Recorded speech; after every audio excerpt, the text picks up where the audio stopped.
बंदी छोड़ सतगुरु रामपाल जी परमेश्वर जी की जय हो। परमपिता परमात्मा सारी सृष्टि के रचनहार कुल मालिक असंख्य ब्रह्मांडों के स्वामी जगत गुरु तीनों लोकों में प्रवेश करके सबका धारण पोषण करने वाले राजाधिराज आत्माधार नाथों के नाथ देवों के देव महादेव सर्वेश्वर महेश्वर मृत्युंजय अजरो अमर आदि अनादि सनातनी प्रभु जगत पिता जगदीश्वर श्री श्री 1008 की उपाधि के वास्तविक अधिकारी अकाल मूर्त शब्द स्वरूपी राम वासुदेव सर्वगतम ब्रह्म परम पूज्य प्रथम पूज्य परम संत परम पुरुष परम धनी परम दयालु सत्य कबीर हक्का कबीर अल्लाहु कबीर अल्लाहु अकबर बाखबर अल्लाह ताला जगत के तारणहार जगत के मुक्तिदाता जगत के जगन्नाथ हारे के सहारे हिंदुओं के राम मुसलमानों के अल्लाह सिखों के वायुगुरु ईसाइयों के मसीह दया के सागर दया निधि करुणा के सागर करुणा निधि स्वयंभू परिभू संकट मोचन कष्ट हरण मंगल करण दुख भंजन अविगत कबीर निर्विकार निर्विषम परमात्मा अलय अलेख सतगुरु आदि अनादि सतगुरु असली मर्यादा पुरुषोत्तम असली राम असली कृष्ण असली घनश्याम असली मुरारी राजाओं के राजा महाराजाओं के महाराजा शहंशाहों के शहंशाह सम्राटों के सम्राट भगवानों के भगवान अल्लाहों के अल्लाह प्रभुओं के प्रभु मसीहाओं के मसीह सच्चे वाहिगुरु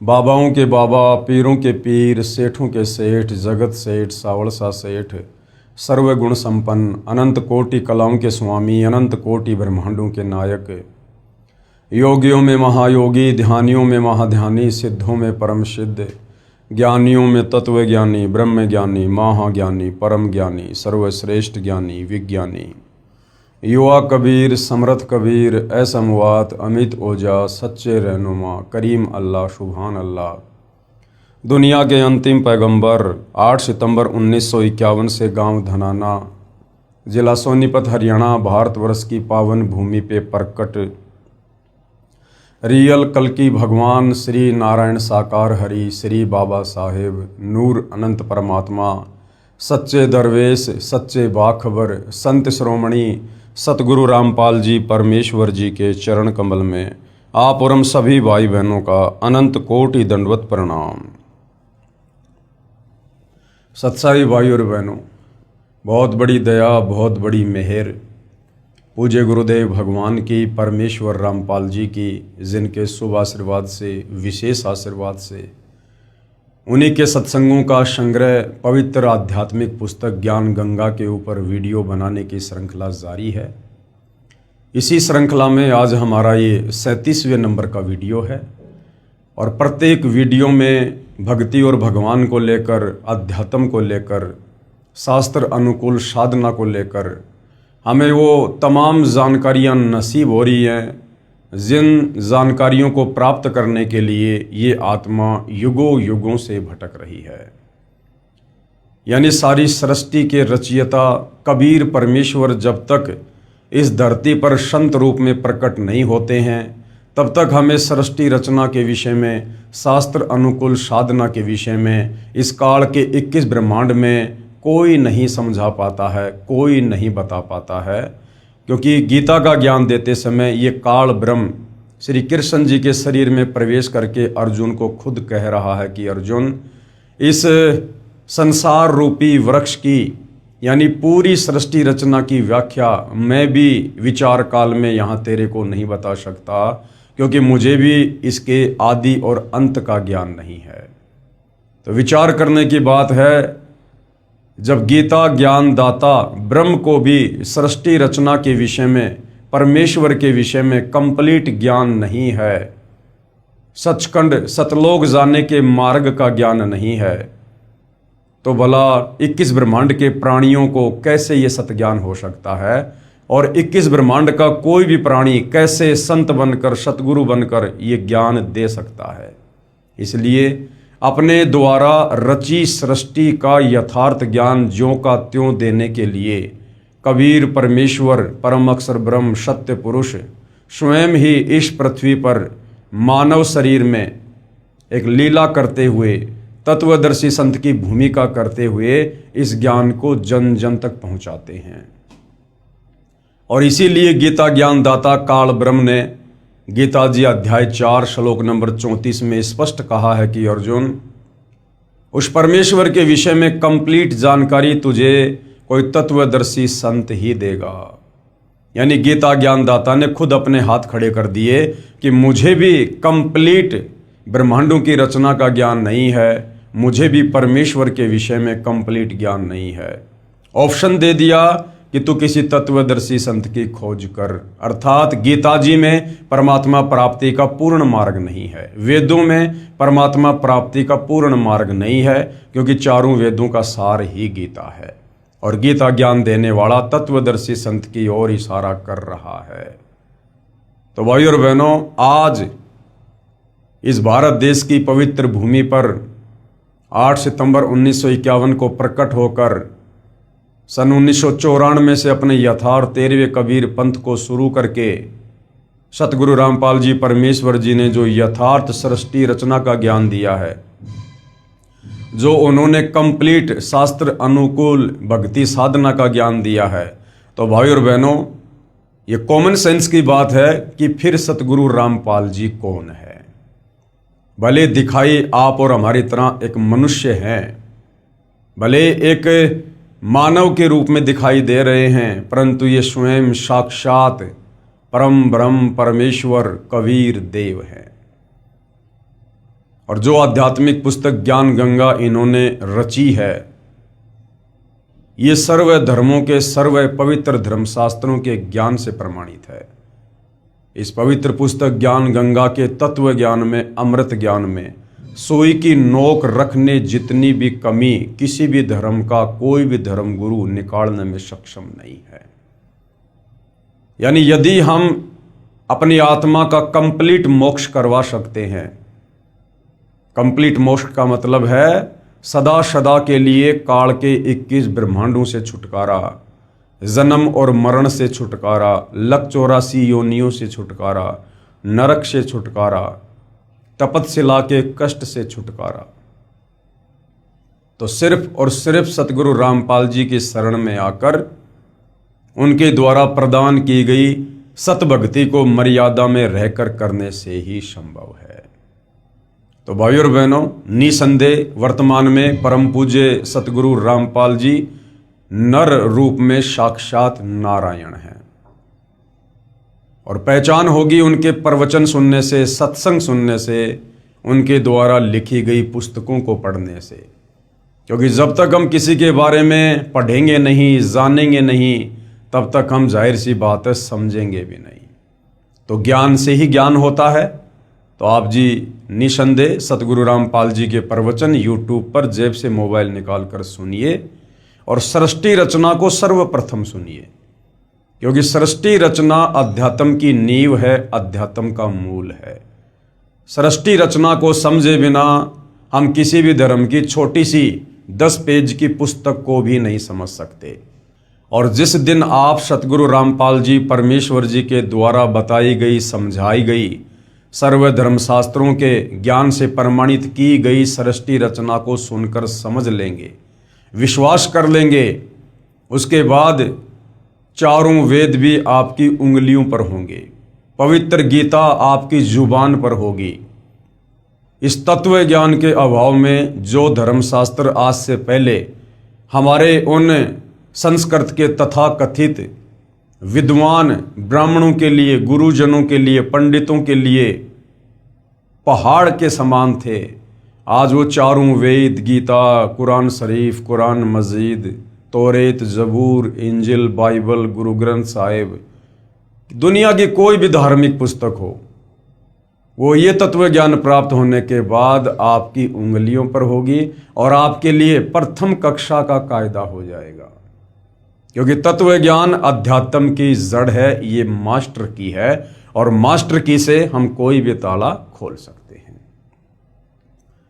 तो भाइयों और बहनों, ज्ञान देने में, समझाने में, समाधान करने में सतगुरु रामपाल जी ने कोई कमी, कोई कसर नहीं रखी है। अब यदि कोई कमी रहेगी तो आप और हमारी नासमझी की रहेगी, हमारे कमजोर भक्ति संस्कारों की रहेगी, क्योंकि परमेश्वर को प्राप्त करना किसी आम प्राणी के बस की बात नहीं होती है। परमात्मा कहते हैं, सकल पदार्थ है जग माही, कर्महीन नर पावत नाही। तो जिनके माड़े कर्म होंगे, फूटे भाग होंगे, वो आत्माएं सतगुरु रामपाल जी के तत्व ज्ञान तक, उनके सत्संगों तक, उनके पुस्तकों तक नहीं पहुंच पाएंगी। यानी उन आत्माओं को अभी इस काल के लोक में युगों युगों 184 योनियों में गधे, कुत्ते, सुअर की योनियां भोगना शेष है। अभी उनका मोक्ष का समय आया नहीं है। तो भाई और बहनों, आज हम इस पवित्र पुस्तक ज्ञान गंगा के वीडियो नंबर 37 में जिन जिन भगत आत्माओं ने सतगुरु रामपाल जी से शरण प्राप्त करके जो अद्वितीय आध्यात्मिक और भौतिक लाभ प्राप्त किए हैं, उनकी मुंह जुबानी आत्मकथा सुनेंगे कि किस प्रकार से परमेश्वर रामपाल जी की शरण ग्रहण करने से पूर्व उनके घर में, उनके शरीर में, उनके परिवार में कहर टूट रहे थे। मृत्यु शैया पर वो परिवार पड़ा हुआ था। डॉक्टरों ने भी जवाब दे दिया था। शाणे सपाटों के पास, तांत्रिकों के पास लाखों रुपया ठगा कर भी वो किसी प्रकार की कोई राहत प्राप्त नहीं कर पा रहे थे। उनके प्रारब्ध के कांटे, उनके कर्म दंड के कांटे ज्यों के त्यों उनको चुभ रहे थे और अंत में मौत को गले लगाना ही शेष था। और जैसे ही उनको सतगुरु रामपाल जी के विषय में पता चला और उन्होंने जाकर उनके चरणों में माथा रगड़ा, उनकी शरण ग्रहण की और उनके द्वारा प्रदान की गई शास्त्र अनुकूल भक्ति शुरू की, उसी दिन से, उसी क्षण से उनके वो 3 ताप के कष्ट, वो प्रारब्ध के कांटे, पाप कर्मों के, वो निकलने शुरू हो गए और आज वो आत्माएं हर प्रकार से आध्यात्मिक, शारीरिक और भौतिक लाभ प्राप्त कर रही हैं। तो उनमें से कुछ और आत्माएं हैं जिन्होंने अपने साक्षात्कार दिए और अन्य समाज को बताने की दृष्टि से, जगाने की दृष्टि से कि भाई यदि आप भी मेरे की तरह दुखी हैं, परेशान हैं, पीड़ित हैं, तो आप एक बार सतगुरु रामपाल जी की शरण में आइए, उनके सत्संग सुनिए, उपदेश लेकर देखिएगा। कोई पैसा, कोई चार्ज नहीं लिया जाता है, निःशुल्क दीक्षा दी जाती है। और साथ में वो आत्मा ये भी संदेशा देना चाहती हैं कि यदि आप हमारी तरह दुखी नहीं हैं और वर्तमान में आप सांसारिक दृष्टि से सुखी हैं, तो ये मत भूलिएगा कि ये सुख यहां पर सदा रहेगा। आने वाले समय में, आपके भविष्य में, आपके प्रारब्ध में कितने कष्ट होंगे, कितने कांटे होंगे, आपको किन किन भयंकर परेशानियों का सामना करना पड़ सकता है, ये आपको नहीं पता होता है। इसलिए समय रहते सतगुरु रामपाल जी के ज्ञान को सुनकर, तत्व ज्ञान से परिचित होकर आप तुरंत उनकी शरण को स्वीकार कीजिए, अन्यथा ये काल का लोक है। अभी आप काल के भयंकर षड्यंत्र से परिचित नहीं हैं। आदरणीय नानक जी कहते हैं कि ना जाने काल की कर डारे और किस विद डल जा पाशावे, और जिना दे सरते मौत खुड़क दी उनानो केड़ा हंसावे। तो एक क्षण में ना जाने यहां क्या से क्या हो जाए, और आने वाले समय में तो निश्चित ऐसा ही होगा, क्योंकि हम युग परिवर्तन की दहलीज पर खड़े हैं। 2028 युग परिवर्तन का निर्धारित समय है और युग परिवर्तन प्रकृति का अटल नियम है। और जब जब धरती पर युग परिवर्तन होता है या हुआ है, बेतहाशा जन धन की हानि होती है और हुई है और आने वाले समय में भी होगी। तो उस दौर में स्वयं को और अपने परिवार को यदि आप सुरक्षित रखना चाहते हैं, तो आपने समय पूर्व सतगुरु रामपाल जी के ज्ञान को सुनकर उनकी शरण ग्रहण करनी पड़ेगी। दूसरा कोई विकल्प, कोई ऑप्शन नहीं है। और जितना लेट आओगे उतना ही पछताओगे, उतने ही रोओगे। लेट आने वाले की परमेश्वर के दरबार में लेट ही सुनवाई होती है। तो ये भाई बहन क्या कुछ अपनी आत्मकथा के माध्यम से समाज को समझाना चाहते हैं, सुनिएगा। पवित्र पुस्तक ज्ञान गंगा। भटके हुए भगत हनुमत दास को पुनः संभालना। सतगुरु रामपाल जी महाराज जी की असीम कृपा। मुझदास का नाम भगत हनुमत दास, निवासी ग्राम हिनोद, तहसील जैसी नगर, जिला सागर, मध्य प्रदेश है। मेरे जीवन में बंदी छोड़ सतगुरु रामपाल जी महाराज जी के आशीर्वाद से हुए चमत्कार को कुछ शब्दों में व्यक्त करने की कोशिश करना चाहता हूं।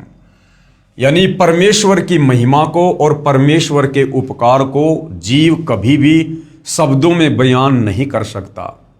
7 समुद्र की मशी करूं, लेखनी करूं बनराय, और शब्द धरती का कागज करूं, पर सतगुरु के गुण लिखे न जाए। सतगुरु यानी परमेश्वर, परमात्मा। लेकिन कोशिश है कि जो जो लाभ हमें हुए हैं, जितना हम सतगुरु को आंशिक रूप से जान पाए हैं, उस विषय में भगत समाज को बताना हमारा कर्तव्य है, ताकि धरती पर प्रकट परमेश्वर की शरण में आकर आप और हमारे की तरह अन्य पीड़ित आत्माएं भी कुछ राहत प्राप्त कर सकें और अपनी आत्मा का कल्याण करवा सकें। मैंने जुलाई 2014 में नाम दीक्षा ली थी तथा बरवाला आश्रम में सतगुरुदेव जी से आशीर्वाद भी प्राप्त किया था। परंतु 18 नवंबर 2014 को बरवाला कांड हो जाने से भक्ति सुचारू रूप से नहीं कर पाया और भक्ति छोड़कर आन उपासना करने लगा। यानी भगत हनुमत दास जी 2014 बरवाला कांड के बाद सतगुरु रामपाल जी की शरण को त्याग कर अन्य पारंपरिक पूजाएं करने लगे। उसके पश्चात जब सतगुरुदेव जी के आदेश अनुसार मेरे जिले में ही आश्रम खुल गया और कुछ समय के बाद दास को भी आश्रम की जानकारी मिली, तो दास ने आश्रम जाकर पुनः भक्ति प्रारंभ की, यानी अपना नाम फिर से शुद्ध करवाया। लेकिन नाम दीक्षा लेने से पहले जो नियम बताए जाते हैं, जैसे नशा नहीं करना, जुआ ताश नहीं खेलना, मांस नहीं खाना, आन उपासना नहीं करना, यानी अन्य देवी देवताओं की फिर पूजा नहीं करना, भ्रष्टाचार नहीं करना इत्यादि नियमों का पालन सही ढंग से नहीं कर रहा था, जिसकी वजह से दास को एक लाइलाज बीमारी हो गई, जिसका नाम है एप्लाटिक एनीमिया। एक ऐसी बीमारी होती है जिसमें मरीज के शरीर में ब्लड यानी खून बनना ही बंद हो जाता है और ब्लड ट्रांसफर करवाना पड़ता है, यानी दूसरे से खून लेना पड़ता है बार बार। मतलब ब्लड की बोतल लगवानी पड़ती है और जैसे ही ब्लड खत्म होता है उसे फिर ब्लड चढ़वाना पड़ता है। जब तक शरीर में ब्लड रहता है तब तक तो मरीज स्वस्थ रहता है, और जैसे ही ब्लड खत्म हो जाता या बहुत कम बचता तो फिर अस्पताल में एडमिट करवाना पड़ता था। जिस प्रकार गाड़ी में पेट्रोल या डीजल है तो गाड़ी चलेगी, अगर ख़त्म होने वाला है या ख़त्म हो गया तो गाड़ी नहीं चलेगी। ऐसी हालत भगत हनुमत दास की उस समय हुई जब इन्होंने सतगुरु रामपाल जी को भक्ति को त्याग दिया और दोबारा इन्होंने उपदेश भी लिया, लेकिन ये अच्छे से मर्यादाओं का निर्वाह नहीं कर पाए, मर्यादाओं में रहकर भक्ति नहीं कर पाए। सतगुरु रामपाल जी महाराज अपने सत्संग में बताते हैं, जब लग हंसा हमरी आना, काल लगे नहीं तेरा वाणा। यानी जब तक भगत मेरी आन कान यानी मर्यादा में रहेगा, तब तक काल का किसी भी प्रकार का दाव, कोई भी षड्यंत्र उस भगत के ऊपर काम नहीं कर सकता। मतलब जब तक भगत नियम मर्यादा में रहता है तब तक उसे कोई भी परेशानी नहीं हो सकती। और मैं नियम मर्यादा बार बार खंड कर देता था। इस एप्लाटिक एनीमिया बीमारी के इलाज के लिए मैंने सभी जगह कोशिश की। सबसे पहले अपने जिला स्तर के सभी अस्पतालों में इलाज करवाया। उसके बाद अप्रैल 2018 में नागपुर रेफर कर दिया गया। नागपुर CIHO अस्पताल में इलाज करवाया। इस अस्पताल में सभी प्रकार की जांच कराई और डॉक्टर अविनाश पोपली ने ब्लड कैंसर बोल दिया कि आपको ब्लड कैंसर है। जिसकी वजह से आपको खून का पानी बनने लगा है। उसके बाद हम लोग घर आ गए और 18 मई 2018 को फिर ब्लड कम हो जाने की वजह से नागपुर गए और इसी दिल बोन मेरो टेस्ट की रिपोर्ट आई, जिससे परमात्मा सतगुरु रामपाल जी महाराज की दया से ब्लड कैंसर नहीं आया।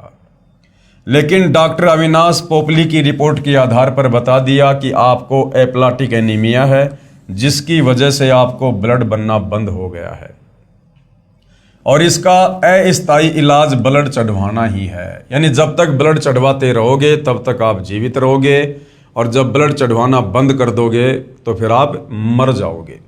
और स्थायी इलाज बोन मेरो ट्रांसप्लांट है, जिसके 80% चांस है कि ब्लड बनने लगे, नहीं तो जीवन भर ब्लड चढ़वाना पड़ेगा।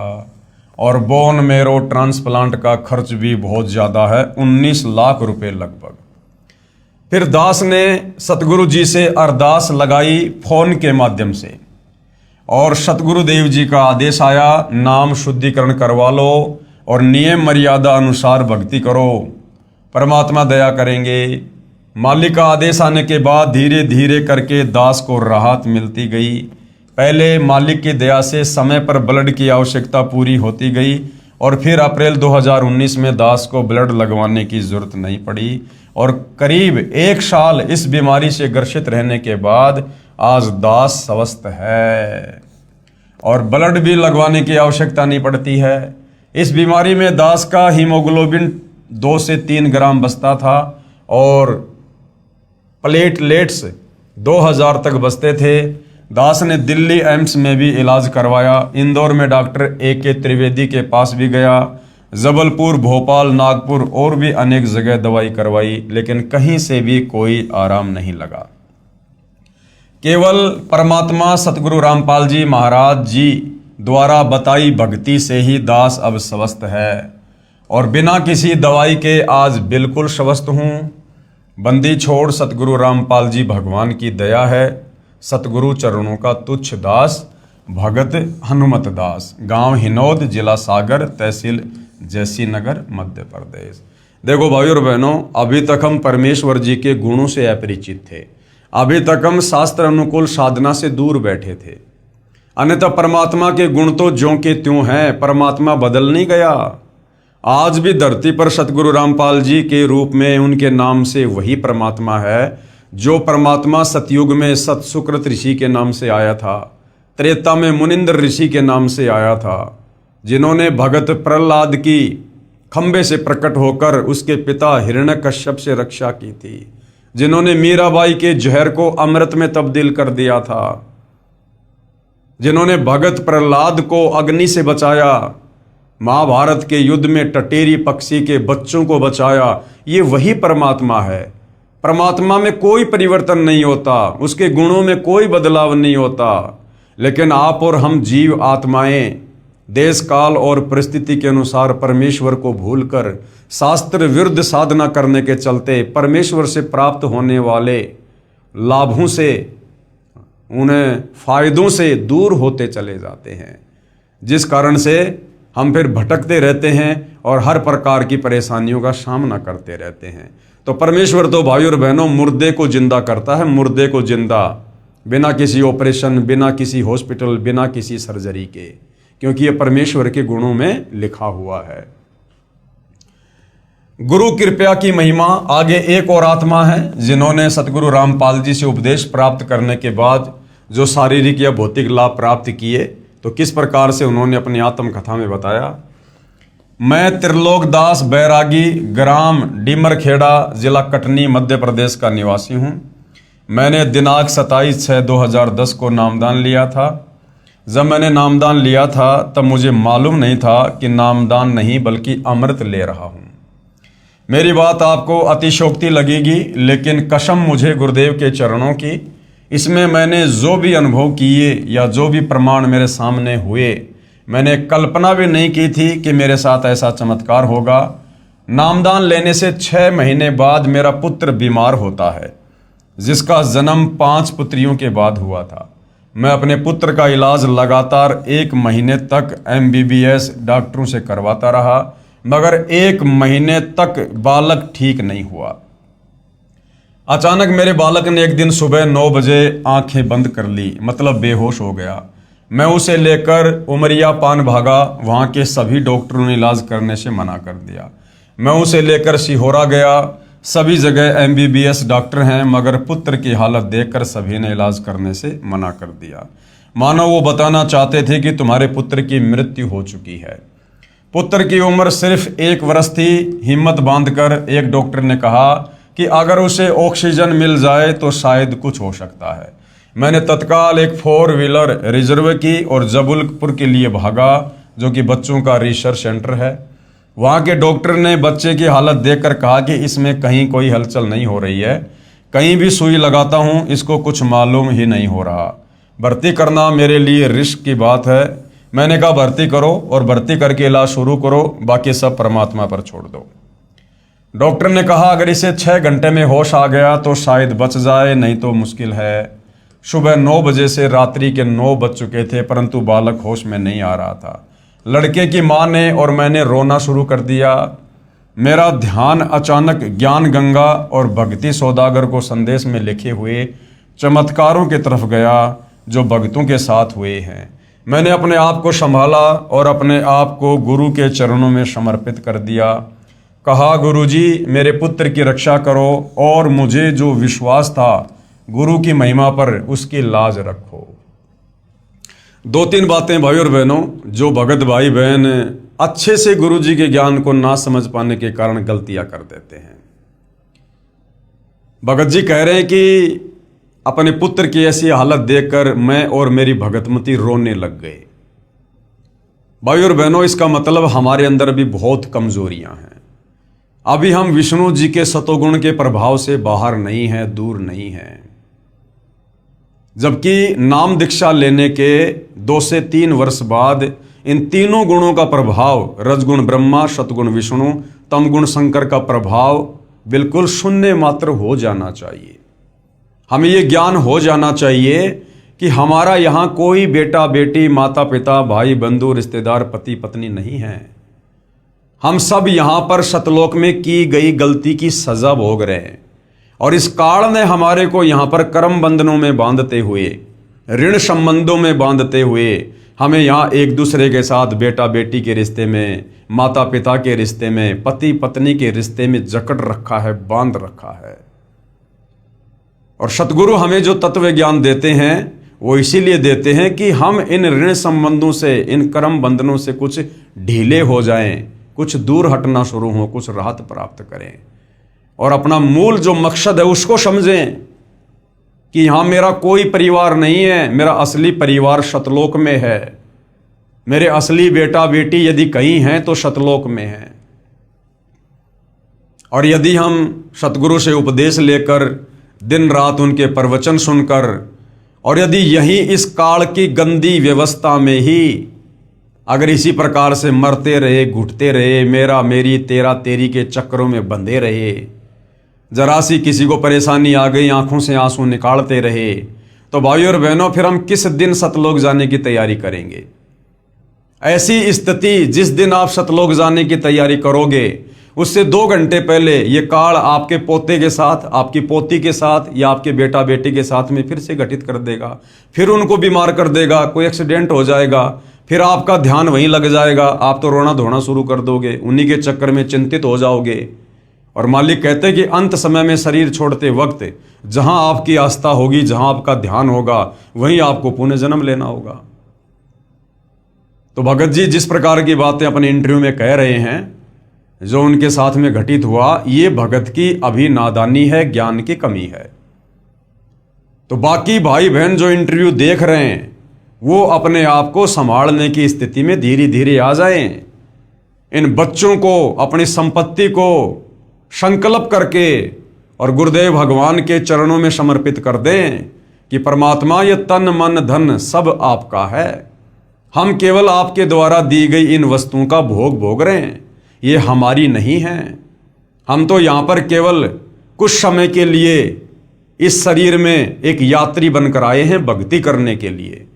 जैसे व्यक्ति होटल में जाता है, कुछ पैसे जमा करवाता है, 2 या 4 दिन होटल में रुकता है, होटल की तमाम वस्तुओं को भोगता है, कूलर, पंखा, फ्रिज, बेड, लेकिन होटल छोड़ते समय उसकी आस्था ना तो उस होटल की किसी वस्तु में बनती है, वो चम्मच भी उठाकर नहीं ला सकता क्योंकि उसको पता है कि ये मेरी नहीं, ये मालिक की है। और ना होटल के वेटर, होटल के मालिक, होटल के स्टाफ में कोई रुचि बनती है। तो इसी प्रकार हमारा जो घर है वो एक होटल है, और जो भी सुविधा हमें प्राप्त हैं वो परमेश्वर के द्वारा दी गई हैं, और जो भी हमारे परिवार के सदस्य हैं वो होटल के स्टाफ मेंबर हैं। और जिस दिन ये जीव आत्मा शरीर छोड़कर जाएगी, यानी होटल छोड़कर जाएगी ये शरीर, उस दिन हमारी रुचि नहीं बननी चाहिए किसी भी वस्तु में। हमारा मूल मालिक, हमारा मूल घर सतलोक है। तो भाई और बहनों, यदि हम इस प्रकार की कमजोरियां भक्ति करते करते अगर इस प्रकार से दिखाते रहे तो अंत समय में हमारी बात बिगड़ सकती है, क्योंकि जब तक हम इस काल के लोक में रहेंगे, काल इस प्रकार के झटके मारता रहेगा, और सतगुरु भी इस प्रकार के झटकों से अपने भगत की परीक्षा लेता रहेगा। दूसरा, आगे फिर भगत जी ने कहा, मैंने अपने आप को संभाला और अपने आप को गुरु के चरणों में समर्पित कर दिया। यदि हम पहले से गुरु जी के चरणों में समर्पित होते, ज्ञान को आधार बनाकर भक्ति कर रहे होते, मर्यादा में होते, तो परमेश्वर उस परिवार पर जरा सी भी आपत्ति नहीं आने देते।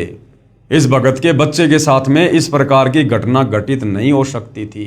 अगर माता पिता अगर पूर्ण मर्यादा में है तो बच्चा यदि 3 साल से कम उम्र का है, और यदि माता या पिता ने नाम दीक्षा ले रखी है, और यदि पूर्ण मर्यादा में है, तो उनके बच्चों के ऊपर किसी प्रकार की कोई आपत्ति या परमात्मा नहीं आने देता। यह उनका वचन है।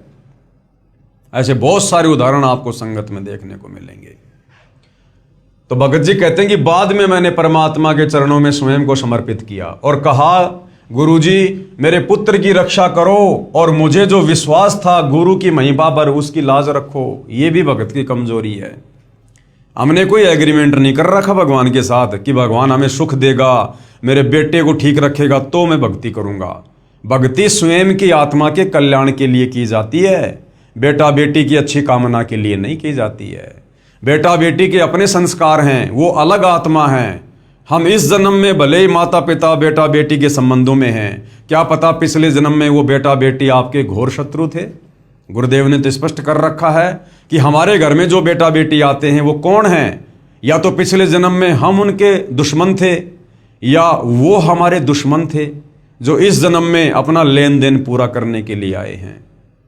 तो पिछले जन्मों में तो हम उनसे इतना द्वेष करते थे, इतनी दुश्मनी थी हमारी, एक दूसरे की शक्ल देखना भी हम पसंद नहीं करते थे, और इस जन्म में वो बेटा बेटी बन के आ गए, और काल ने विष्णु के शतोगुण से हमें आपस में बांध दिया मोह ममता में। अब हम उनके बिना रह नहीं सकते, जी नहीं सकते। तो तत्व ज्ञान देकर सतगुरु हमें यही तो षड्यंत्र समझाने आते हैं कि तुम ये गलती मत करो कि ये मेरा बेटा है, ये मेरी बेटी है। कब किसका जीवन शेष है, कब किसका जीवन अंत होगा, ये परमात्मा ने निर्धारित कर रखा है। और परमेश्वर की उस लेखनी में किसी भी प्रकार की हेराफेरी करना या उसमें कोई छेड़छाड़ करना, यह परमेश्वर के विधान के विपरीत है, भगत दोषी बनता है। हमने केवल उतना ही करना है जितना गुरुदेव ने हमें बता दिया।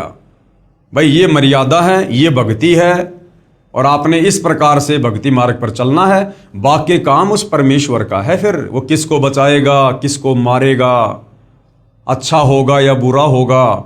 अगर हम मर्यादा में हैं, भक्ति कर रहे हैं, तो हमारी बुराई में भी हमारी अच्छाई है, भले वो 10 साल बाद हमें जाकर पता चले। तो यहां पर यह कहना कि गुरुजी आप मेरे विश्वास को बना के रखो, मैंने आपके ऊपर जो विश्वास किया उसकी लाज रखो, यह भी भगत की कमजोरी है। अंतर्यामी को बताने की जरूरत नहीं पड़ती है। हम रोज संध्या आरती में कहते हैं, अंतर्यामी एक तुम आत्म के आधार, जो तुम छोड़ो हाथ तो मुझे कौन उतार पार। तो गुरु तो अंतर्यामी है, और अंतर्यामी को इस प्रकार से चिल्ला चिल्ला के बोलना, ये भगत की कमजोरी है, अभी तत्व ज्ञानहीनता है। तो भाई और बहनों, जब तक हम इन मिट्टी के पुतलों को, अपने इन तथा कथित बेटा बेटियों को अपना बेटा बेटी समझना नहीं छोड़ेंगे, तब तक हम कभी भी परमेश्वर के सतलोक जानने योग्य नहीं बनेंगे। हमें इस तत्व ज्ञान से समझ में आ जाना चाहिए, मेरा कोई बेटा बेटी नहीं है। हम सब उस कबीर परमेश्वर सतगुरु रामपाल जी के बेटा बेटी हैं, और जो चिंता उस परमेश्वर को अपनी आत्मा की हो सकती है, आप और हम शरीर वालों को कभी नहीं हो सकती। अगर हो भी रही है तो हम कर क्या सकते हैं? कुछ नहीं कर सकते। परमेश्वर तो सतलोक में बैठकर भी हमें बचा लेगा। हम घर से 10 कदम दूर बाहर बच्चे का एक्सीडेंट हो जाए, माता पिता नहीं बचा सकते।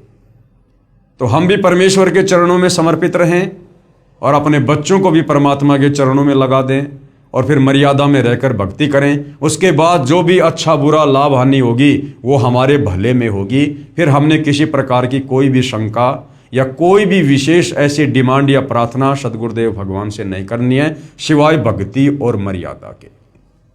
तो ये भी हम भाई बहनों ने थोड़ा सा ध्यान रखना है। मैंने अपने आप को संभाला और अपने आप को गुरु के चरणों में समर्पित कर दिया। कहा, गुरु जी मेरे पुत्र की रक्षा करो, और मुझे जो विश्वास था गुरु की महिमा पर, उसकी लाज रखो। लगभग 12 बजे जब डॉक्टर राउंड पर आया तो कहता है कि बच्चे की हालत में क्या सुधार है। मैंने कहा, जैसा सुबह था वैसा अभी भी है। डॉक्टर ने इंजेक्शन मंगाया और बालक की जांघ पर लगाया। इंजेक्शन लगते ही बालक रोने लगा, जैसे वो खुद इंजेक्शन गुरु जी ने लगाया हो। पूरे हाल में खुशी की लहर दौड़ गई। डॉक्टर ने मेरे सिर पर हाथ रखकर कहा, अब तुम्हारा बालक होश में आ गया है। ऐसे मर्ज वाले बालक बहुत कम होश में आते हैं। विचारणीय बात यह है कि इंजेक्शन का असर तो 10 या 20 मिनट के बाद होता है। लड़का इंजेक्शन की सुई के दर्द से ही रो उठा। इससे स्पष्ट है कि यह सर्व कमाल परमेश्वर कबीर जी का है। कौन परमेश्वर कबीर? सतगुरु रामपाल जी। हालांकि जो भगत हैं वो परमेश्वर कबीर मान रहे हैं एक दाढ़ी मूंछ वाली कबीर जी की समझे जाने वाली फोटो को। इसीलिए भाई और बहनों, सतगुरु रामपाल जी का पूरा पूरा आशीर्वाद भगत तक समय पर नहीं पहुंच पाता है, क्योंकि हमारी आस्था हमारे गुरुदेव में एज ए गॉड ना होकर, एज ए भगवान ना होकर, उस तथा कथित कबीर जी की समझे जाने वाली दाढ़ी मूंछ वाली फोटो पर टिकी होती है, जिस कारण से परमेश्वर का आशीर्वाद हमारे पास उतना नहीं पहुंच पाता जितना पहुंचना चाहिए। वरना सतगुरु रामपाल जी तो सेकंड के 100वें हिस्से में अपने भगत की मदद के लिए पहुंच जाते हैं। सतगुरु शरण में आने से आई टले बला, जय भाग्य में मृत्यु हो कांटे में टल जा। जबकि इनके बेटे की तो मृत्यु हो चुकी थी, इनके बेटे की सजा कांटे में कहां टली? नहीं, इनके बच्चे की तो मृत्यु हो चुकी थी। परमेश्वर की वाणी कह रही है, सतगुरु शरण में आने से आई टले बला, यानी जो समस्या आनी है वो भाग जाएगी। लेकिन इनके तो बच्चे की मृत्यु हो चुकी थी। ये तो सतगुरु रामपाल जी ने इस भगत परिवार को भक्ति पर लगाए रखने के लिए अपनी तरफ से उस बच्चे के, उस आत्मा के शरीर में सांस डाली है। अन्यथा इन भगत की मर्यादाओं से वो बच्चा जीवित नहीं हुआ। इस भगत परिवार की भक्ति से बच्चा जीवित नहीं हुआ। क्योंकि अगर इस भगत परिवार में भक्ति होती तो परमात्मा ऐसी नौबत आने ही नहीं देता। मृत्यु नहीं हो सकती थी, और छोटी मोटी कोई बीमारी हो जाती बच्चे को, लेकिन मृत्यु नहीं हो सकती है। गुरुजी कहते हैं कि कशक के साथ मंत्र जाप करने से जो चमत्कार हुआ, मैं दंग रह गया। मैं हॉस्पिटल में गुरुजी के चरणों की वंदना की और धन्यवाद देते हुए रो पड़ा। डॉक्टर ने कहा कि इसे लगातार 8 दिन के इलाज की आवश्यकता है। 24 घंटे का 5,000 लग रहा था। मैंने डॉक्टर से कहा मुझे सुबह छुट्टी चाहिए। डॉक्टर ने कहा इसे अगर आप घर ले गए तो ये बालक मर सकता है, क्योंकि अभी होश में आया है। मैंने कहा जो होगा देखा जाएगा, अब मुझे छुट्टी चाहिए। आज बालक को 6 माह से ऊपर हो गए, उसे बुखार भी नहीं आ रहा है। ऐसी महिमा देखकर मैं धन्य हो गया। डॉक्टर ने कहा कि भैया 8 दिन रखना पड़ेगा, रोजाना के 5,000 लगेंगे। बोला नहीं नहीं, अभी और इसी समय छुट्टी दे दो, मैं तो घर ले जाऊंगा। भगत कह रहा कि मुझे मेरे गुरु पर विश्वास। अगर ये विश्वास उस मरे हुए बच्चे को डॉक्टर के पास ना ले जाकर अगर घर के दरबार में रख देते और मालिक से अरदास करते, तो परमात्मा तो वही है। आपने अगर इतना विश्वास अब किया, अगर पहले इतना विश्वास करके अपने गुरु पर मर्यादा में रहकर भक्ति कर रहे होते तो ये आपत्ति ही नहीं आती। मेरी साइकिल लेने की हिम्मत नहीं होती थी, क्योंकि मेरी पारिवारिक स्थिति ठीक नहीं थी। अचानक स्टेट बैंक के मैनेजर ने कहा कि आप बैंक से लोन लेना पसंद करेंगे। मैंने कहा अगर मिल जाए तो इससे बढ़ के क्या, मेरी पारिवारिक स्थिति सुधर जाएगी। बैंक मैनेजर ने मुझे 1.5 लाख रुपए का लोन दे दिया। साइकिल ना खरीद पाने वाला आदमी अचानक 55,000 रुपए की हीरो होंडा गाड़ी ले आया। आज मैं शान से गाड़ी में घूमता हूँ। भक्तों ने इस प्रकार के शब्दों का प्रयोग नहीं करना चाहिए कि मैं शान से गाड़ी पर घूमता हूँ। काहे की शान है यहाँ पर? कल को गाड़ी एक्सीडेंट हो जाए, मर जाए आदमी बैठा बैठा, काहे की शान? वो मिट्टी से निकला लोहा उसकी बना दी मोटरसाइकिल, उस पर बैठकर काहे की शान है? इस प्रकार के शब्द भगत के अंदर मान बढ़ाई पैदा करते हैं। तो कभी भी भक्तों ने इस प्रकार के शब्दों का प्रयोग नहीं करना चाहिए कि आज मैं गाड़ी में बैठकर बड़ी शान से घूमता हूँ। इस काल के लोक में ये शान 2 मिनट में निकल जाती है, 2 मिनट में। कब क्या आपत्ति आ जाए, किस समय आ जाए, कोई भरोसा नहीं है। शासकीय स्कूल में चपरासी के पद पर कार्यरत था। नौकरी करते हुए मुझे 16 वर्ष गुजर चुके थे, लेकिन मेरी पारिवारिक स्थिति ठीक नहीं हुई। जबलपुर संभाग से प्रमोशन हुए और मेरा सिंगल प्रमोशन हुआ। मैं चपरासी से बाबू हो गया। जमाने को कुर्सी रखने वाला आदमी खुद साहब बनकर कुर्सी पर बैठ गया। ये भी भगत की गलती है कि मैं साहब बन गया। अरे साहब तो एक ही है, सतगुरु रामपाल जी। परमात्मा के अलावा किसी भगत ने यदि स्वयं को साहब कह दिया, जैसे ये भाई साहब कह रहे हैं कि मैं साहब बनकर कुर्सी पर बैठ गया, ये साहब शब्द ये काल के जाल में ले जाने वाला है। साहब तो एक ही है, परमात्मा सतगुरु रामपाल जी। जमाने को कुर्सी रखने वाला आदमी खुद साहब बनकर कुर्सी पर बैठ गया। मेरा वेतन इतना हो गया जितना मैंने सोचा नहीं था। मेरा छोटा भाई बीएड का आसरा छोड़कर मायूस हो गया था। एक दिन अचानक उसके पास काउंसलिंग लेटर आया। उसे विश्वास ही नहीं हुआ, क्योंकि उसे 29 अंक मिले हुए थे और बीएड करने के लिए 33 अंक से ऊपर चाहिए, लेकिन इस बार 28 अंक वालों को ले लिया गया, जिस कारण से 29 अंक होने की वजह से उसे मौका मिल गया और आज वो बीएड कर रहा है। ये 4 चमत्कार ऐसे हुए जिनके बारे में मैंने कभी सोचा नहीं था, मगर रामायण में लिखी मुझे वो बात याद आ गई कि माता पिता गुरु की वाणी बिना विचार करो शुभ जानी। ये सभी चमत्कार 1 वर्ष के भीतर हुए हैं। प्रमाण के लिए भारत हॉस्पिटल सेंटर के सभी डॉक्यूमेंट्स, गाड़ी के सभी कागजात, प्रमोशन का आदेश, बीएड का काउंसलिंग लेटर। अरे भैया, इनसे कुछ नहीं होना जाना। सबसे बड़ा चमत्कार उस दिन समझना जिस दिन इस काल के लोग से अपना टंटा समाप्त हो जाए, जन्म मरण के रोग से मुक्त हो जाएं। जिस दिन गुरुजी विमान में बैठाकर सतलोक छोड़ दें, उस दिन को सबसे बड़ा चमत्कारिक दिन बोलना। ये बाकी तो छोटे मोटे सुख हैं झूठे काल के, कुछ लेना देना नहीं है। और यहाँ जो एक बात भगत जी ने कही है भाई और बहनों, देखो ये भगत के अपने विचार हैं। किसी भगत के विचारों को सुनकर उनके ऊपर आंख बंद करके चलना ये गुरु मर्यादाओं के खिलाफ है। भगत कह रहा है कि मुझे रामायण की चौपाई याद आ गई कि माता पिता और गुरु की वाणी बिना विचार करो शुभ जानी। यानी माँ बाप और गुरु जी की वाणी पर, उनकी बातों पर बिना सोच विचार किए अमल करना चाहिए, बिल्कुल नहीं। गुरु की वाणी पर भी गुरु ने कहा है कि बुद्धि विवेक लगाना चाहिए। जैसे गुरु जी ने बताया कि एक संत ने एक समय अपने भक्तों को पहले तो ज्ञान दिया कि गुरु जी की आज्ञा की अवहेलना नहीं करनी चाहिए, घोर नरक में जाता है। तुरंत बाद गुरु जी ने कहा कि अपने पैर का जूता निकालो, मेरे सर में मारो। ये गुरु जी की वाणी थी, गुरु जी का आदेश था। तो क्या इस रामायण की चौपाई के अनुसार बिना सोचे समझे गुरु की उस वाणी का पालन करना चाहिए? अपने गुरु के सिर में जूते मारने चाहिए? नहीं। विशेष परिस्थिति में गुरु जी की वाणियां जो गुरु जी के ही ज्ञान के विपरीत हों, उनके ऊपर भगत ने विवेक लगाना चाहिए कि ये तेरी परीक्षा है। हाँ, बाकी जैसे गुरु ने भक्ति आदेश दे दिया, मर्यादा बता दी, उन बातों पर हमने आंख बंद करके ब्लाइंड फेथ करना है। और दूसरा, माता पिता। माता पिता कौन होते हैं भाई? वो भी आप और हमारे जैसे 2 कोटि के जीव हैं। और जीव तो कभी भी गलती कर सकता है। जीव की बुद्धि वो थोड़ी है जो परमेश्वर हमें जो समाधान देगा। तो माँ बाप की प्रत्येक बात पर आंख बंद करके विश्वास नहीं करना चाहिए। माता पिता की बातों पर सामाजिक दृष्टिकोण को देखते हुए हमने उसके बाद ही विचार करना चाहिए कि ये मेरे हित में है या नहीं है, माता पिता की बात मेरे भले में है या नहीं है।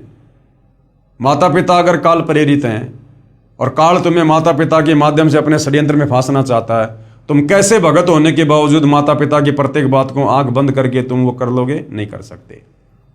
इस सतभक्ति मार्ग में नहीं कर सकते। सतगुरु रामपाल जी के भगत होकर नहीं कर सकते। माता पिता की या किसी भी की उन्हीं बातों पर हम विश्वास करेंगे जो बातें हमारे गुरुदेव के सत्संगों के अनुसार होंगी। और गुरु की बातें यदि गुरु जी के सत्संगों के अकॉर्डिंग हैं तो आंख बंद करके विश्वास करेंगे। और अगर गुरु की बातें, गुरु की वाणी गुरु जी के सत्संगों के विरुद्ध है हमारी परीक्षा के लिए, तो फिर हमने बुद्धि विवेक का इस्तेमाल करना चाहिए। तो बहुत सारी बातें हैं भाई और बहनों, हमने निष्कर्ष निकालते हुए आगे बढ़ना चाहिए। ये सभी चमत्कार नामदान लेने के 6 माह बाद मुझे हुए, लेकिन सिर्फ नामदान लेने से फायदा नहीं होता, बल्कि गुरु के बताए मार्ग पर चलना पड़ता है। हरि रूठे गुरु ठोर है, हरि रूठे गुरु ठोर है। ये वाणी कुछ सही नहीं लिखी इन लोगों ने। ये वाणी लिखने में थोड़ी सी त्रुटि हो गई है ज्ञान गंगा पुस्तक में, लेखक के द्वारा, भगत के द्वारा। इसमें जो मेन वाणी है वो ये है कि हरि रूठे ठोर है और गुरु रूठे नहीं ठोर। यानी अगर भगवान रूठ जाए किसी बात पर तो कोई बड़ी बात नहीं है, हम गुरु जी की शरण में चले जाएंगे।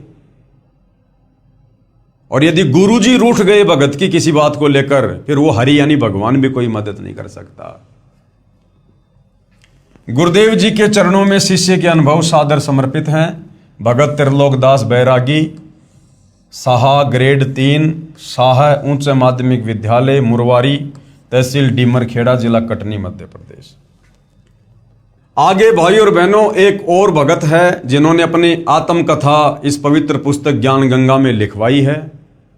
और ये जो भगत है ये गांव धनाना से है और सतगुरु रामपाल जी के ये सांसारिक परिवार से संबंध रखता है। और सतगुरु रामपाल जी से उपदेश लेने के बाद इस भगत परिवार के घर में क्या घटना घटी, इसके बच्चे को किस प्रकार से 11,000 वोल्टेज के तार ने पकड़ लिया, यानी बिजली का करंट लगा, और किस प्रकार से सतगुरु रामपाल जी ने, जो स्वयं परमेश्वर हैं, परमात्मा हैं, उस भगत आत्मा की रक्षा की। 11,000 वोल्टेज के तार से छुड़वाना। मैं भगत सुरेश दास, पुत्र श्री चांदराम, निवासी गांव धनाना, जिला सोनीपत, जो कि फिलहाल शास्त्री नगर रोहतक हरियाणा का निवासी हूं। सतगुरु जी से नाम उपदेश लेने से पहले मेरे घर की आर्थिक स्थिति बहुत कमजोर थी। परिवार का कोई भी ऐसा सदस्य नहीं था जो कि कभी बीमार ना रहता हो। मेरी पत्नी को भूत प्रेत बहुत ही ज़्यादा परेशान करते थे। इतना कष्ट रहने के बावजूद हम देवी देवताओं की बहुत पूजा करते थे तथा मेरी हनुमान जी में बहुत ज़्यादा आस्था थी। लेकिन घर में संकट पर संकट आते जा रहे थे, किसी भी काम में बरकत नहीं हो रही थी। पूर्ण परमात्मा सतगुरु रामपाल जी महाराज जी मेरे परिवार के होने के कारण हम उनको पूर्ण परमात्मा नहीं मान पाए। ये सतगुरु रामपाल जी के सांसारिक दृष्टि से चाचा जी का लड़का है सुरेश दास। तो कह रहा कि भगवान हमारे घर में आए हुए पूर्ण परमात्मा, लेकिन हम उनको पहचान नहीं पाए, जिसका खामियाजा हमें कई वर्षों तक झेलना पड़ा। तभी क्या हुआ, तभी गांव सिंहपुरा निवासी भगत विकास ने मुझे बताया कि आपके घर में कौन आए हुए हैं? पूर्ण परमात्मा जगत गुरु रामपाल जी महाराज आए हुए हैं और आप कहाँ सोए पड़े हो। तो मैंने कहा कि काल ने हमें कष्ट ही इतना दे रखा है कि हमें वहाँ के बारे में जानने का टाइम ही नहीं मिला। सारा समय डॉक्टरों के चक्कर काटने में चला जाता है। सकल पदार्थ है जग माही, भाग बिना नर पावत नाही। दुनिया हजारों सैकड़ों किलोमीटरों से चलकर आकर सतगुरु रामपाल जी से आध्यात्मिक और भौतिक लाभ प्राप्त कर रही है। और सतगुरु रामपाल जी के सांसारिक दृष्टि से जो परिवार वाले हैं, रिश्तेदार हैं, वो उनको ना पहचान पाने के चलते डॉक्टरों के चक्कर काट रहे हैं। वो कहते हैं ना कि घर का जोगी जोगना, बाहर का जोगी सिद्ध। और हरियाणा में कहावत है कि दीपक तले हमेशा अंधेरा रहता है। तो वो कहानी भगत सुरेश दास जी के साथ घटित हो रही थी। ऊपर से आर्थिक तंगी भी बहुत रहती है। उस भगत ने मुझे काफ़ी समझाया। पूर्ण परमात्मा की ऐसी दया हुई कि मैं सतगुरु रामपाल जी महाराज से नाम उपदेश लेने के लिए अक्टूबर 2010 में सतलोक आश्रम बरवाड़ा में पहुंचा। नाम उपदेश लेने के बाद सतगुरु जी ने अपना दया का पिटारा खोल दिया और मुझे वो सुख अनुभव होने लगे जिनका वर्णन इस जुबान से कर पाना बहुत मुश्किल है। मेरी पत्नी को भूत प्रेत सता रहे थे। सतगुरुदेव जी की दया से अब वह पूर्ण रूप से ठीक है। 7 सितंबर 2011 को मेरा लड़का मोहित 12 साल, जो कि मेरे कहने पर मिस्त्री को बुलाने के लिए गया था, मेरा लड़का मिस्त्री के मकान की छत पर चढ़ गया तथा छज्जे पर चला गया। छज्जे के साथ ऊपर 11,000 वोल्टेज के बिजली के तार थे। लड़के तथा तारों के बीच में केवल 1 फीट की दूरी थी। जब वह उनके नजदीक गया तो तारों ने लड़के को खींच लिया और लड़के के सिर पर तार चिपक गया। 11,000 वोल्टेज की बिजली अगर किसी को पकड़ ले, भाई और बहनों, बचना बिल्कुल नामुमकिन। तथा 1 इंच गहरा घुस गया। तार लड़के की खोपड़ी में 1 इंच गहरा घुस गया। वह मुंह जल गया और बिजली सारे शरीर में प्रवेश करके पैर के अंगूठे की हड्डी को तोड़कर निकलने लगी। उसी समय सतगुरु रामपाल जी महाराज आकाश मार्ग से आए तथा मेरे लड़के को बहुत ही चमकदार तेजोमय शरीर सहित दिखाई दिए, जैसे हजारों ट्यूबों का प्रकाश हो रहा हो। उन्होंने लड़के का हाथ पकड़कर बिजली से छुड़ाकर छज्जे पर लिटा दिया। फिर लड़के की सतगुरु जी से बहुत बातें हुई तथा जब सतगुरु जी जाने लगे तो लड़के ने पूछा कि गुरु जी कहाँ जा रहे हो? तो गुरु जी ने कहा कि बेटा मैं तेरे साथ हूं, तू घबरा मत। अब बहुत सारे तत्व ज्ञानहीन भाई बहनों को जो भक्ति और भगवान की परिभाषा से अपरिचित हैं, केवल शास्त्र विरुद्ध साधना करने के चलते जिन्हें भगवान से कोई लाभ हुआ नहीं और अंत में उन्होंने निष्कर्ष निकाल लिया कि कोई चमत्कार नहीं हो सकता, कोई भगवान नहीं है, तो उन लोगों के लिए ये सत्य कथा झूठी हो सकती है। परंतु भाइयों और बहनों, परमेश्वर जो कर सकता है वो जीव की कल्पना से बाहर होता है। सतगुरु जो चावे सो कर ही भरम पड़ो मत कोई, सेव धड़ पर शीश चढ़ाया पछ करी रसोई। बहुत सारे उदाहरण हैं यदि हम विचार करें। हम हनुमान जी के बारे में सुनते हैं कि जब हनुमान जी छोटे से थे, बालक थे, घुटनों के बल चलते थे, तो उन्होंने सूरज को, ये सूरज जो पृथ्वी से कई गुना बड़ा है, आग का गोला, उन्होंने सूरज को कोई फल जानकर, खाने की वस्तु जानकर और अपने मुंह में ले लिया। अब जब ये दुनिया इस बात पर यकीन कर सकती है तो ये चमत्कार तो उस चमत्कार के आगे बहुत छोटा है। फिर इस पर विश्वास क्यों नहीं होता भाई? इसलिए नहीं होता कि हमारी बुद्धि इन तत्व ज्ञानहीन धर्म गुरुओं ने संकीर्ण कर दी है। संकीर्ण, इन्होंने भगवान को निराकार साबित कर रखा है अपनी अज्ञानता के चलते। और इन धर्म गुरुओं की भक्ति करते करते किसी को कोई लाभ होता नहीं। उनका बेटा भी मर रहा है, बेटी भी मर रही है, घर में एक्सीडेंट भी हो रहा है, लेकिन दूसरा कोई ऑप्शन है नहीं, इसलिए उन्हीं की भक्ति करते रहते हैं, मरते और सड़ते रहते हैं।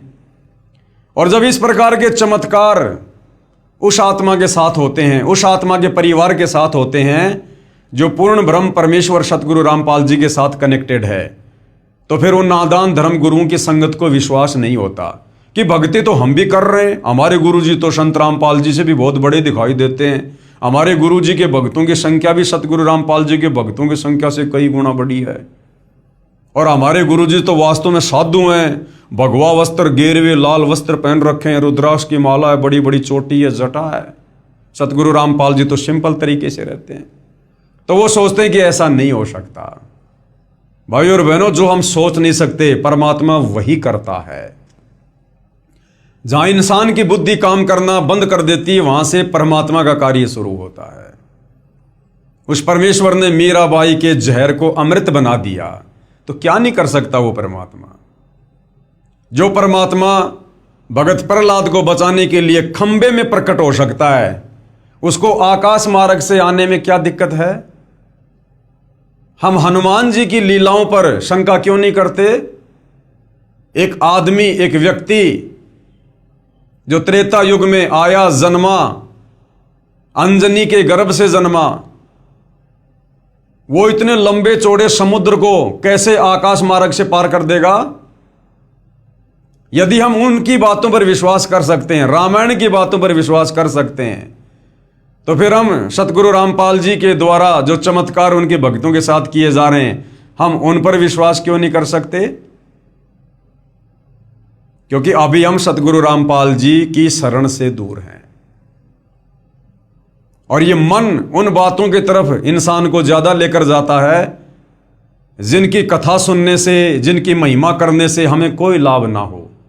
दुनिया रामायण का पाठ करती है, हनुमान श्री राम की कथा सुनती है, लाभ 0% है, क्योंकि वो कथाएं हमें लाभ नहीं दे सकती। वो भगवान समर्थ नहीं है। उनके जीवन काल में जो चमत्कार हम मानते हैं कि उन्होंने किए, वो चमत्कार उन्होंने नहीं किए। वो चमत्कार भी पूर्ण ब्रह्म परमेश्वर कबीर देव, जो वर्तमान में सतगुरु रामपाल जी के नाम से धरती पर प्रकट हैं, इन्होंने किए, और महिमा हो गई उनकी, नाम हो गया उनका।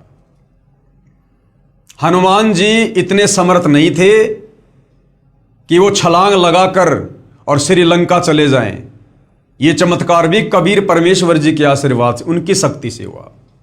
हनुमान जी इतने सामर्थ्यवान नहीं थे कि वो द्रोणागिरी पहाड़ को, जो कई कई किलोमीटर में था, अरबों खरबों टन वजन था, उसको उठाकर लंका ले जाएंगे आकाश मार्ग से। नहीं, जब आप शास्त्र अनुकूल साधना करने लगेंगे, सतगुरु रामपाल जी के द्वारा बताई गई सत्यनारायण कथा को सुनेंगे, 5वें वेद सूक्ष्म वेद की वाणियों को सुनेंगे, समझेंगे, तब आपको पता चलेगा वो पहाड़ उठाने वाला कार्य भी हनुमान ने नहीं, बल्कि हनुमान जी के रूप में कबीर परमेश्वर सतगुरु रामपाल जी ने किया। अब ये आपको विश्वास होना मुश्किल है कि ये तो पागल आदमी है। बाबा रामपाल जी तो अभी 1951 में धरती पे आए हैं। ये तो गांव धनाना के हैं। कहाँ त्रेता युग, लाखों साल पहले, क्या डींग मार रहे हैं। तो भाई और बहनों, ये बातें आपको उस समय तक डींग लगेंगी जब तक आप सतगुरु रामपाल जी के सत्संग सुनना शुरू नहीं करेंगे। अन्यथा ये सत्यनारायण कथा है, अमर कथा है, और ये कोई बड़ी बात नहीं है। ये 11,000 वोल्टेज के तार से आकाश मार्ग से आकर सतगुरु रामपाल जी के द्वारा अपने भगत को बचाना, ये तो कुछ भी नहीं है उनके लिए। ऊंट के मुंह में जीरे के बराबर भी नहीं है, कुछ नहीं है। वो परमेश्वर तो एक क्षण में, एक सेकंड में शतलोक से चलकर और पूरी पृथ्वी को परमेश्वर अपने आधे बाल के ऊपर धारण कर सकता है। एक सेकंड में परमात्मा पूरी सृष्टि को नष्ट कर सकता है, क्षण भर में, और उसी क्षण परमेश्वर सबको पुनर्जीवित कर दे यथावत स्थिति में, जो जहां जैसी स्थिति में था, जहां काम कर रहा था, और लोगों को पता भी ना चले। और ऐसा परमेश्वर ने कई बार किया है, कई बार। हम कथाओं में पढ़ते हैं, गुरुदेव ने बताया, एक भगत था, वो 7 कोस ऊंचे पहाड़ पर रहा करता था, साधना करता था। एक दिन तबीयत खराब हो गई और नीचे तालाब था, वहां तक चल के वो मुंह धोने आता था। उस दिन नहीं आ पाया, तबीयत ज़्यादा खराब थी, और सोचा भगवान आज मैं मेरा नित्य नियम कैसे करूँगा। दुखी हुआ। परमेश्वर ने पूरी पृथ्वी पर इतनी भयंकर बारिश की, पूरी पृथ्वी डूब गई। 7 कोस ऊंचे पहाड़ पर पानी चढ़ा। उस भगत ने मुंह धोया, फिर चारों तरफ देखा, हे भगवान मेरे लिए पूरा संसार डुबो दिया, पूरी सृष्टि नष्ट हो गई, ये पाप कहाँ लेकर जाऊंगा। रो रो कर भगवान से प्रार्थना की। उसी समय परमात्मा ने क्षण भर में सृष्टि एज इट इज ऐसे कैसे कर दी। जो खेत में काम कर रहा वो खेत में कर रहा है, जो कंप्यूटर पर काम कर रहा वो कंप्यूटर चला रहा है, उसको पता ही नहीं क्या हो गया था। तो भाई और बहनों, अभी हम परमेश्वर की महिमा से, उसके गुणों से, उनके सत कथाओं से दूर हैं, क्योंकि ये नादान धर्मगुरु हमें केवल दंत कथाओं पर टिकाए हुए थे। और हमने उन दंत कथाओं को सत्य कथा मानकर जीवन में धारण किया हुआ था, जिसे ना तो कोई लाभ हो पा रहा था, ना हमारे विचारों में कोई बदलाव आ पा रहा था। जो कि त्यों सारे उल्टे कर्म करते थे हम। चोरी, जारी, नशाखोरी, मांसाहार, गंदी नज़र, काला बाजारी, रिश्वतखोरी, मिलावट और अपने आप को सुप्रीम भगत भी समझा करते थे। लगा के लंबा सा टीका, सुबह बजा के घंटा मंदिर में अपने काम पे जाते थे, वहाँ दुनिया के चालान रिश्वत ले लेके काटा करते थे और अपने आप को भगत भी कहा करते थे। तो भाई और बहनों, वास्तव में भगत क्या है, भक्ति क्या है, ये तो अब सतगुरु रामपाल जी की शरण में आने के बाद पता चलता है। तो ये कोई बड़ी बात नहीं है। ऐसे ऐसे चमत्कार तो सतगुरु रामपाल जी ने अपनी संगत में हजारों के साथ कर रखे हैं, हजारों के साथ। उस समय मेरे लड़के मोहित की माता जी भी वहीं पर थी। उसने ये दृश्य अपनी आंखों से देखा तथा वह बहुत घबरा गई, क्योंकि लड़के के शरीर से बिजली की लपटें निकल रही थी। उसके बाद हम लड़के को पीजीआई रोहतक हॉस्पिटल में लेकर गए। वहाँ पर भी लड़के को गुरुजी दिखाई दिए। वह मेरे लड़के ने कहा कि गुरुजी मेरे साथ हैं, आप घबराओ मत। यदि आज हम गुरुजी की शरण में नहीं होते तो हमारा लड़का आज जिंदा नहीं होता तथा मेरी पत्नी को भी प्रेत मार डालते। हम उजड़ने से बच गए, ये सतगुरु रामपाल जी महाराज जी की ही दया है। सर्व पाठकों से प्रार्थना है कि मेरी सत्य कथा को पढ़कर आप जी भी सतगुरु रामपाल जी महाराज जी की शरण में आकर अपना समय रहते कल्याण कराओ तथा प्रारब्ध यानी भाग्य में लिखे कर्मों के कारण जो घटनाएं घटित होती हैं उनसे पूर्ण रूप से बचोगे। सतगुरु रामपाल जी महाराज के सत्संग वचनों में मैंने सुना था कि पूर्ण परमात्मा कबीर जी बंदी छोड़ हमारे सर्व पापों को नाश कर देते हैं। ऐसा ही प्रमाण ऋग्वेद मंडल 10 सूक्त 161 मंत्र 2 में तथा मंडल 9 सूक्त 80 मंत्र 2 में भी लिखा है कि यदि किसी रोगी की प्राण शक्ति क्षीण हो चुकी है तथा उसकी आयु भी शेष ना रही हो तो उसके प्राणों की रक्षा करूं तथा उसे 100 वर्ष आयु प्रदान करूं। अर्थात उसकी आयु बढ़ाकर साधक को सर्व सुख प्रदान करता है। अब भाई और बहनों, दास ने 2-3 बार इसी पुस्तक में इसी बात को ये कहते हुए कि वे परमात्मा अपने भगत की आयु बढ़ा देता है, 100 वर्ष की उम्र प्रदान करता है, तो दास ने जो है ऋग्वेद की जगह यजुर्वेद बोल दिया। गलती से दास ने ऋग्वेद की जगह पहले कुछ एक वीडियो में इसी ज्ञान गंगा पुस्तक पर जो वीडियो बन रहे हैं उसमें ऋग्वेद की जगह दास ने यजुर्वेद बोल दिया था। तो उसके लिए दास आप भाई बहनों से माफी चाहता है। आप जी उसमें सुधार जो है वो कर लेना। सज्जनों, सतगुरु रामपाल जी महाराज ने अपने अमृत वचनों में ये भी बताया है कि प्रत्येक प्राणी अपने किए कर्मों के अनुसार ही सुख व दुख प्राप्त करता है। दुख तो पाप कर्मों का फल है तथा सुख पुण्य कर्मों का फल है। अभी तक सर्व संत आचार्य गुरु यही कहते रहे कि जो प्रारब्ध यानी जो भाग्य कर्म का भोग है वह तो प्राणी को भोग कर ही समाप्त करना पड़ता है। हे सभ्य पाठकों, सतगुरु रामपाल जी महाराज कहते हैं कि पाप कर्म से दुख होता है।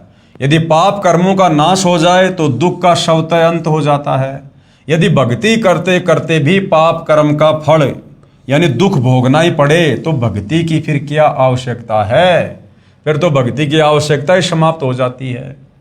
7 सितंबर 2011 को हमारे प्रारब्ध कर्म के पाप के कारण मेरे पुत्र मोहित की मृत्यु होनी थी।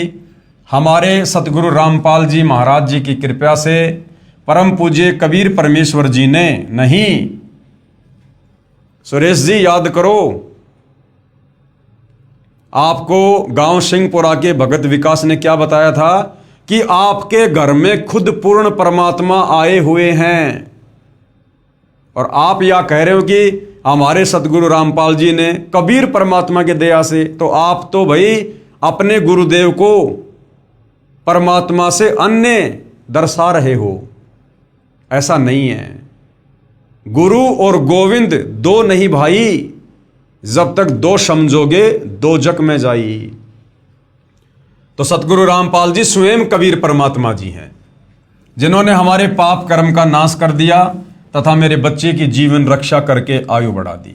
यदि 7 सितंबर 2011 को प्रारब्ध कर्म के फलस्वरूप मेरा बेटा मर जाता तो हम सभी परिवार के सदस्य भक्ति त्याग देते तथा नास्तिक हो जाते, क्योंकि हमें उस समय परमात्मा का पूर्ण ज्ञान नहीं था। अब भगवान पर अत्यधिक विश्वास हो गया है। ये भी विश्वास हो गया है कि परम पूज्य कबीर जी ही परमेश्वर हैं, सतगुरु रामपाल जी ही परमेश्वर हैं और उन्हीं का नाम कबीर है। ये पाप नाशक तथा सर्व सुखदायक व पूर्ण मोक्षदायक हैं तथा सतगुरु रामपाल जी महाराज उन्हीं के भेजे हुए उनके अवतार हैं। नहीं, ये भी अभी आधी अधूरी सोच है। भगत कह रहे हैं कि अब मुझे पूरा ज्ञान हो गया, वरना उस समय मुझे ज्ञान नहीं था, मैं भक्ति छोड़ देता। अब मुझे ज्ञान हो गया, विश्वास हो गया। अब यदि ज्ञान हो गया तो आप सतगुरु रामपाल जी को और कबीर जी को अलग अलग क्यों समझ रहे हैं? तथा सतगुरु रामपाल जी महाराज उन्हीं के भेजे उनके अवतार हैं। नहीं, सतगुरु रामपाल जी स्वयं अपने अवतार हैं। ये स्वयं धरती पर अवतरित होते हैं। ये किसी कबीर के अवतार नहीं हैं, क्योंकि कबीर कभी किसी अवतार को सतलोक से धरती पर नहीं भेजता है। कबीर समर्थ है, वो स्वयं ही अवतार धारण करके पृथ्वी पर मनुष्य रूप में तत्वदर्शी संत की लीला करता है। अतः आप जी से पुनः प्रार्थना है कि अविलंब सतलोक आश्रम बरवाला में पहुंचें तथा उपदेश लेकर कल्याण कराएं। आप जी से प्रार्थना करने का मेरा उद्देश्य यह है कि मेरे जैसे दुखिया बहुत हैं, मेरी उपरोक्त आत्मकथा को पढ़कर विचार करके वे भी मेरे की तरह संकटों का निवारण करा सकेंगे तथा सुखी हो सकेंगे। ये संसार समझदा नाही, कहंदा शाम दोपहरे नू, गरीब दास ये वक्त जात है, फिर रोगे इस पैरे नू। प्रार्थी हैं भगत सुरेश दास पुत्र श्री चांदराम, शास्त्री नगर, हिसार बाईपास, रोहतक। ये इनके मोबाइल नंबर हैं। अगर किसी को किसी प्रकार की कोई शंका है तो इनसे संपर्क किया जा सकता है। सत कबीर साहिब जी की दया, बंदी छोड़ सतगुरु रामपाल जी महाराज जी की जय। यजुर्वेद अध्याय 8 मंत्र 13 में प्रमाण है कि पूर्ण परमात्मा पापी से भी पापी व्यक्तियों के भी संपूर्ण पापों का नाश करके भयंकर रोगों से भी मुक्त कर देते हैं, जिसका मैं जीता जागता उदाहरण हूं। अब भाई और बहनों, ये जो आत्मकथा है, ये एक भगत हैं श्री केशवदास मैनाली। इनकी आत्मकथा को क्या कुछ इन्होंने लिखा है, क्या कुछ भगत समाज को बताया है, क्या कुछ कष्ट और परेशानियां इस परिवार के ऊपर थी, इस भगत के ऊपर थी, और किस प्रकार सतगुरु रामपाल जी की शरण में आने के बाद ये इन तमाम प्रकार के कष्टों से मुक्त हुए। फिर उन्होंने अपनी आत्मकथा इस पवित्र पुस्तक ज्ञान गंगा में लिखवाई। इस पर भाई और बहनों हम नेक्स्ट वीडियो में जिक्र करेंगे। और आप जो भाई बहन इस पवित्र पुस्तक ज्ञान गंगा के ऊपर बन रहे वीडियो देख रहे हैं और अभी तक आप सतगुरु रामपाल जी की शरण में नहीं हैं, तो आप जी से प्रार्थना करेंगे कि आप जी अति शीघ्र सतगुरु रामपाल जी के ज्ञान को समझकर अपनी आत्मा के कल्याणार्थ हेतु उनसे उपदेश प्राप्त करें। उपदेश प्राप्त करने के लिए वर्तमान में आप जी सतलोक आश्रम धनाना जा सकते हैं, जहाँ पर सतगुरु रामपाल जी स्वयं विराजमान हैं। मैं मई 2026 की बात कर रहा हूँ। आगे वे कहाँ विराजमान होंगे इसके विषय में अभी कुछ नहीं कह सकता। संपर्क कैसे करें उसके लिए आप जी गूगल पर सतलोक आश्रम धनाना के मोबाइल नंबर सर्च कर सकते हैं। साथ में वेबसाइट है www.jagatgururampalji.org। आप इस वेबसाइट पर जाकर भी जहाँ जहाँ नामदान की जो प्रक्रिया है जारी है, कहाँ से आप नाम दीक्षा प्राप्त कर सकते हैं, आप संपर्क करके जानकारी ले सकते हैं। तो भाई और बहनों, अविलंब सतगुरु रामपाल जी के चरणों में आइए, अपने आप को समर्पित कीजिए और जैसा पूज्य गुरुदेव भगवान हमें भक्ति के लिए निर्देशित करें वैसी आप जी भक्ति कीजिए, क्योंकि आने वाला समय 2028 युग परिवर्तन का निर्धारित समय है। जितना लेट आओगे उतना ज़्यादा पछताओगे। ये समय सदा ऐसा नहीं रहेगा जैसा वर्तमान में आप जी समझ रहे होंगे। तो भाई और बहनों, आज के इस एपिसोड में केवल इतना ही। कल फिर परमेश्वर की सेवा में हाजिर होंगे। तब तक गुरुदेव भगवान हम सबको आज्ञा दें, आशीर्वाद दें, सद्बुद्धि दें, हमारा मार्गदर्शन करें। बंदी छोड़ सतगुरु रामपाल जी परमेश्वर जी की जय हो।